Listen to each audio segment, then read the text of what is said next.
Hello guys, welcome to the my channel power up के episode number 12 के साथ हाजिर हूँ।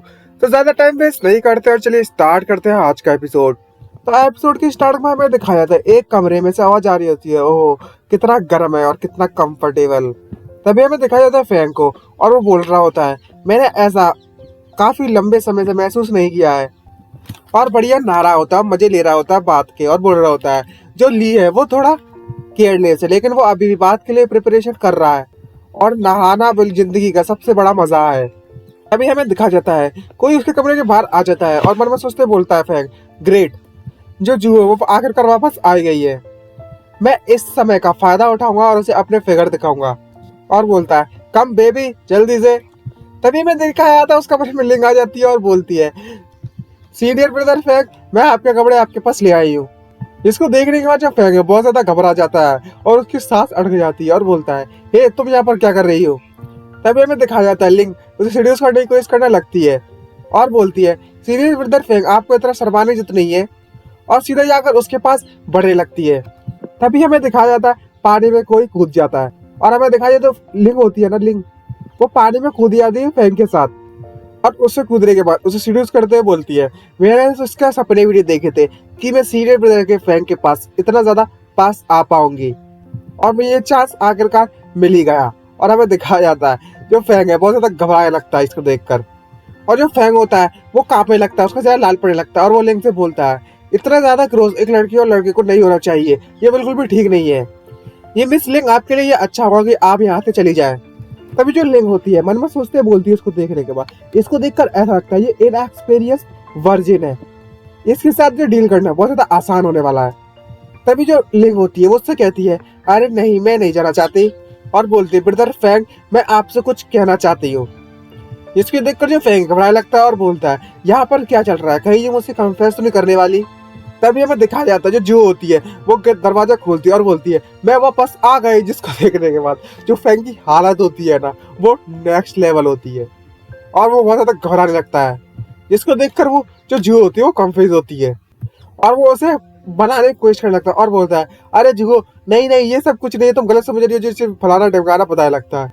और मन में सोचते बोलता है, मेरी जो प्योर इमेज है वो पूरी तरीके से टूट गई, और वहीं पर उदास हो जाता है।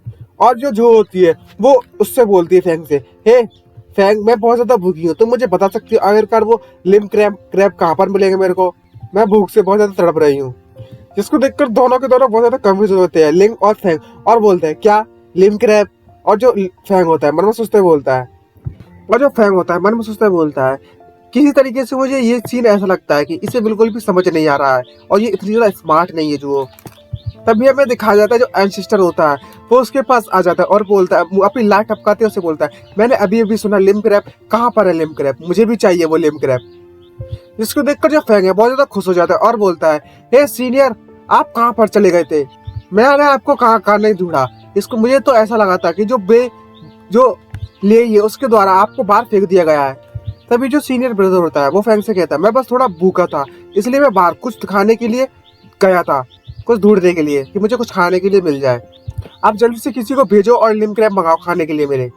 तभी हमें दिखा जाता है जो जो लिंग होती है वो बाहर निकलने लगती है और वो उससे बोलती है, लेकिन अभी तुम इस वक्त क्रैब नहीं खा सकते, जुनू कंट्री नॉर्दर्न ईस्ट के कॉर्नर पर है, मेल नेट के वेस्टर्न रीजन पर, और डीमन किंगडम लोकेटेड है साउथ ईस्ट के सी पर, और दोनों के दोनों कंट्री कैनलन माउंटेन से डिवाइडेड है।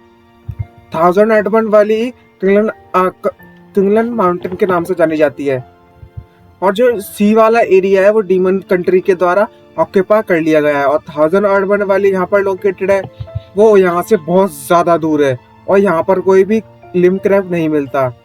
अभी जो एंसेस्टर है वो भड़क जाता है और चिल्लाते हुए बोलता है, व्हाट इज, ये आखिरकार डीमन कंट्री है क्या, मैंने तो इसके बारे में कभी भी नहीं सुना। तभी जो लिन होती है उससे कहती है जो डीमन की एनर्जी वो जब थिन हो गई थी तब ह्यूमंस ने बहुत ज्यादा टैलेंटेड डीमंस को खो दिया था, और साउथर्न ईस्ट के रीजन में जब प्लंडर हुआ तब सभी के सभी डीमंस मॉडर्न डीमंस में बदल गए। तभी जो एंसेस्टर होते हैं वो गुस्सा कर रहे होते हैं और उससे बोलते हैं, मैंने ये कभी भी नहीं सोचा था कि 3000 साल बाद भी वो डीमंस आकर इंसानों पर कब्जा कर लेंगे। और तो और जो स्पिरिचुअल क्यू है वो बहुत ज्यादा थिन हो गई है और कोई भी गॉड नहीं बन सकता। और इस एंसेस्टर की बॉडी को बचाने के लिए तभी जो फैंग होता है वो एंसेस्टर से कहता है, एंसेस्टर आपको इतनी जल्दी गिव अप करने की जरूरत नहीं है और ये दुनिया बहुत ज्यादा अलग है, तो आपको गिव अप करने की कोई भी जरूरत नहीं पड़ेगी। तभी जो लिंग होती है वो फैंग से कहती है, सीनियर ब्रदर फैंग आप इस रिंग को पहन लीजिए, ये वही मैजिकल रिंग है जो इन लोगों ने निकाली थी। जो एंसेस्टर होता है मन में सोचते बोलता है, ये सोल कीपिंग रिंग है, ये सोल को निकाल सकती है और तो और नरिश कर सकती है। और जो मास्टर चैन की जो सोल है वो काफी ज्यादा वीक हो गई थी। अगर तुम इस रिंग को पसंद नहीं करते तो आप इसे निकाल सकते हो। जब हमें डे टाइम का सीन दिखाया जाता है, जब जो एंसेस्टर है उसने लिंग को ये रिंग दी थी और बोलता है जब फेंग जी मास्टर ली के साथ फाइट कर रहा था तब यहाँ पर कुछ ना कुछ तो अजीब सा था, कोई ऐसा चांस ढूंढो जब तुम फेंग को ये रिंग दे सको ताकि मैं उस फेंग की पावर को और उसे अच्छे से उसकी बॉडी को अच्छे से एनालाइज कर सकूं और ऑब्जर्व कर सकूं।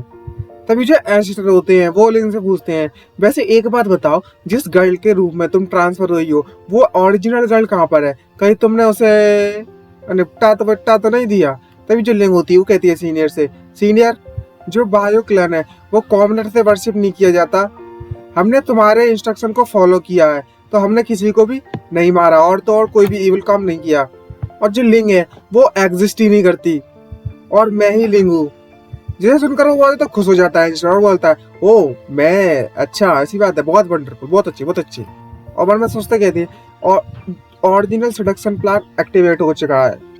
तभी हमें दिखाया जाता है जो जू होती है वो उल्टी लटक रही होती है क्योंकि वो स्पाइडर होती है अपने जाली पर, और जो फैंग होता है वो अपनी किताब पर किस चीज की पढ़ रहा होता है। तभी पीछे कोई आवाज आता है, हे फैंग क्या तुम थोड़ी देर के लिए बाहर आ सकते हो। तभी जो फैंग है वो उस रिंग को देख रहा होता है, बड़ी प्यारी लग रही होती है उसे, और वो बोलता है, सीनियर जरा इस रिंग को तो देखो, ये काफी ज्यादा एक्सपेंसिव दिख रही है, क्या मुझे सच में इस रिंग को इसी तरीके से एक्सेप्ट करने लेना चाहिए। और जो सीनियर होते हैं वो उससे चिढ़ाते हुए कहते हैं, फिर अगर ऐसी बात है तुम इस रिंग को वापस क्यों नहीं कर देते उसी को, तुम इस तरीके से क्यों नहीं सोचते, तुम्हें ऐसा नहीं लगता क्या। और वो मन में सोचते हुए बोल रहा होता है, जब उसने मुझे रिंग दी थी वो तब यहाँ से भाग गए थे, उस टाइम पे मैं बस पजामा पहना हुआ था, ये बहुत ज्यादा बुरा होगा अगर लोग मुझे इस तरीके से देख लेंगे तो। तभी जो एंसेस्टर अपना मैजिक टोटका चालू कर देते हैं और बोलता है, अगर तुम्हें ये रिंग नहीं चाहिए तो फिर मैं, तभी एक आवाज आती है उसमें, सोल कीपिंग रिंग के साथ मैं अच्छा रेस्ट ले सकता हूँ। और जो फैंग होता है वो घबराते हैं बोलता है, हे सीनियर आपको मुझसे परमिशन नहीं लेनी चाहिए थी एक बार जब आपको इस रिंग में जाना था। तभी यहाँ वही से सीन दिखाया जाता है, वापस से रिपीट होता है, पता नहीं क्यों। यहाँ पर वही जुओ लटकी हुई होती है, जुओ स्पाइडर। तभी कोई फैंग से कहता है, जरा बाहर तो आना। और जब जुओ होती है वो लगता है सो रही होती है। तभी जो फैंग उसके पास आता है और कुछ करने लगता है और उसके कानों में ईयर प्लग लगा देता है जिससे उसे डिस्टर्ब नहीं होती और शांति से हो जाती है। और मन में सोचते निकलता है बाहर और बोलता है, मुझे पता है कि मेरी रेपुटेशन बहुत ज्यादा खराब हो गई थी, लेकिन आखिरकार कौन मेरे पास मुझे सुबह सुबह देखने के लिए आया है। और फैंग उसको देखकर बोलता, ओह ये तो वाकई में बहुत ज्यादा बड़ा है, और घबरा जाता है और उससे बोलता है, आखिरकार तुम कौन हो। और इसका नाम फैंग योंग होता है और बोलता है, सीनियर ब्रदर मैं फैंग योंग हूँ और मैं आपको चैलेंज करने के लिए आया हूँ, मुझे उम्मीद है कि आप मेरे चैनल को एक्सेप्ट करेंगे। तभी जो फैंग है उसको देखकर कहता है, ये गाय उन दो नमूनों से बहुत ज्यादा ताकतवर लगता है और दोनों के दोनों ही किसी भी सेम लेवल पर नहीं थे, अगर मैं इससे लड़ता हूँ तो ये कुछ ना कुछ तो अच्छा टपकाएगा ही। और वो एक्सेप्ट कर लेता है उसके चैलेंज को। तभी हमें दिखाया जाता है डुअल रिंग में जब पर फाइट के लिए वो रेडी होते हैं और उससे फैंग दूसरा वाला फैंग उससे परमिशन मांगता है कि आपसे मैं फाइट करने के लिए रेडी हूँ। तभी हमें एक कमरे का सीन दिखाया जाता है, वहां पर अजीब सी ब्लैक सी एनर्जी निकल रही होती है और उसमें से कोई की आवाज आती है डरावनी सी, मैच को चालू किया जाए। जिसे देखकर वो फैंग बहुत ज्यादा घबरा जाता है और बोलता है, आखिरकार इस फ्लोर में गड़बड़ क्या है। ये देखकर दूसरा वाला फैंग खुश होने लगता है और अजीब सी आवाज आना स्टार्ट हो जाती है और उसमें से कोई आवाज निकालते हुए बोलता है, क्या सच में तुम मुझे शो करना चाहते हो अपनी फालतू की चीजें। तभी जो लोग होते हैं वो बोल रहे होते हैं, ये फैंग सरनेम वाला बंदा वाकई में सीनियर फैंग योंग के साथ फाइट करना चाहता है, मैंने सच में नहीं देखा ये कभी, लेकिन वाकई में ये असली मर्द है जो फाइट कर रहा है। इसे देखकर फैंग घबराने लगता है और बोलता है, कुछ तो गड़बड़ है, ये सिंपल और ऑनेस्ट दिखने वाला ये फैंग क्या इसने मुझे ट्रिक किया है। तभी वहां पर आग लगना स्टार्ट हो जाती है। तभी उससे वो बंदा कहता है, ए फैंग, क्या तुम ये जानते हो या नहीं जानते इस बारे में? ये कोई ऐसी जगह नहीं है यहाँ पर तुम किसी को ऐसे छोड़ सकते हो। ये अरीना लाइफ और डेथ का है।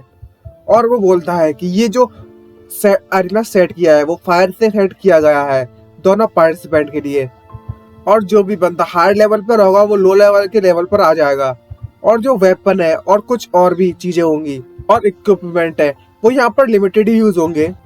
उससे कोई फर्क नहीं पड़ता यदि तुम डाउस्ट रियलमी पर हो, कोई फर्क नहीं पड़ता कि तुम्हारे पास कौन सा इक्विपमेंट है। लाइफ और डेथ की अरीना में ये यूजलेस है तुम्हारे लिए। और वो बहुत ज्यादा खुश होने लगता है। डायरेक्ट बैटल में मेरी 6th एलिमेंट्री स्टेज रियलमी पर मेरे को विश्वास है कि मैं तुम्हारे खिलाफ इजिली जीत सकता हूँ। ये देखकर फैंग हंसने लगता है और जोरों जोरों से हंसने लगता है। ये देखकर दूसरा फैंग घबराने लगता है, आखिर ये क्यों हंस रहा है? और वो बोलता है, क्या तुम ये नहीं समझे आखिरकार ये फेयर बैटल का मतलब क्या है? भला तुम अभी भी इतने ज्यादा एरोगेंट क्यों हो?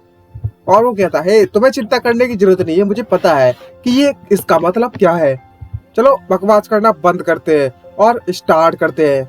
और इसी के साथ हमारा एपिसोड खत्म होता है। अगर वीडियो अच्छी लगी हो तो चैनल को सब्सक्राइब करना मत भूलिएगा एंड वीडियो को लाइक जरूर कर दीजिएगा। अच्छा गाइस, मिलते हैं नेक्स्ट वीडियो में। आज के लिए इतना ही, बाय बाय।